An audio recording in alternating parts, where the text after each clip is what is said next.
السلام علیکم ورحمۃ اللہ وبرکاتہ۔ آج بازار میں معمول سے زیادہ گھما گھومی تھی۔ اتوار کا دن تھا، ہر کوئی خریداری کے لیے آیا تھا۔ باشو بھائی اپنے پھلوں کی دکان کی ہر چیز کو کرینے سے سجائے بیٹھے تھے۔ ایک عمر ہو گئی تھی اسے پھل بیچتے، سفید بال، داڑھی، جھریوں والا چہرہ، پاؤں میں چپل، زیادہ خستہ حال نہ تھی۔ بادامی رنگ کے کپڑے پہنے تھے، شکل سے فرشتہ صفت آدمی لگتے تھے۔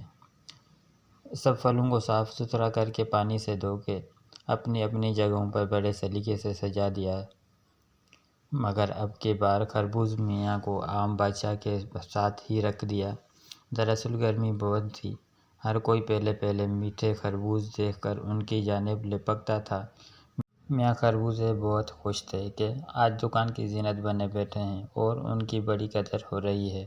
ساتھ ہی دیکھتے کہ آم بادشاہ ان پر برہم دکھائی دے رہے ہیں۔ باشو کو دکان سے باہر جاتا دیکھ کر اس کی تو سٹی گم ہو گئی۔ کیوں میاں، تمہاری یہ جرأت، آج تخت شاہی پر آ بیٹھے؟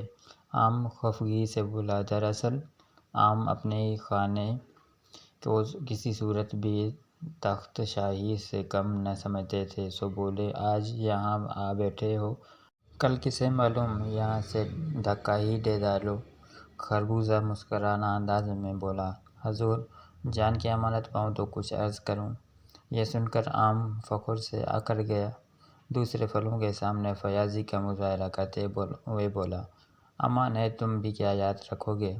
خربوزہ کچھ خوشامدانہ انداز میں بولا، حضور بندہ تو ناچیز ہے، میری کیا مجال جو آپ کی برابری کروں۔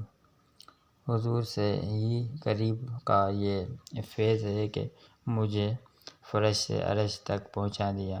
حضور کا نمک خوار ہوں، حضور کا وفادار رہوں گا، ایسا کرنے کا سوچ بھی نہیں سکتا۔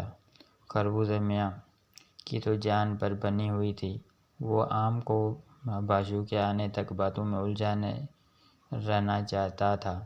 چاپلوسی کرتے ہوئے کہا، مجھے خاک کی کیا اوقات ہو سکتی ہے، نام تو آپ کا ہے، ہر گھر میں آپ کا چرچا ہے، بچے ہوں یا بوڑھے سب ہی حضور کے دیوانے ہیں۔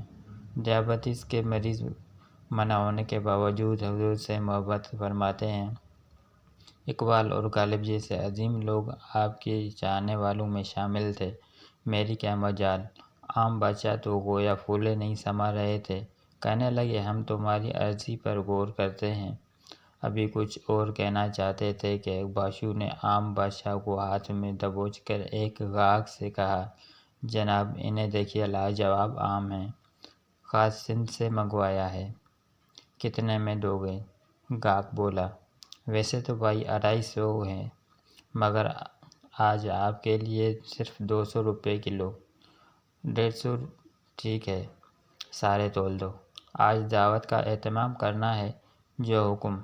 یہ 5 کلو ہوتے ہیں، ٹھیک ہے، دے دو۔ یہ لو 800، باقی تم رکھ لو، شکریہ۔ اور اسی کے ساتھ ہی آم بادشاہ کی سلطنت دکان سے شاپر میں منتقل ہو گئی۔ انہیں خربوزے کے سامنے اپنی شکست محسوس ہو رہی تھی۔ ہارے ہوئے جواری کی طرح اس کی طرف دیکھتے ہوئے بولے، جلد ہی تمہارا انجام بھی یہی ہوگا۔ باشو اور وہ آدمی آم کی آواز سن پاتے تو حیران رہ جاتے۔ خربوزہ کچھ سوچ کر مسکرا رہا تھا۔ مزید اچھی ویڈیوز دیکھنے کے لیے ہمارا چینل لائک، شیئر اور سبسکرائب کریں۔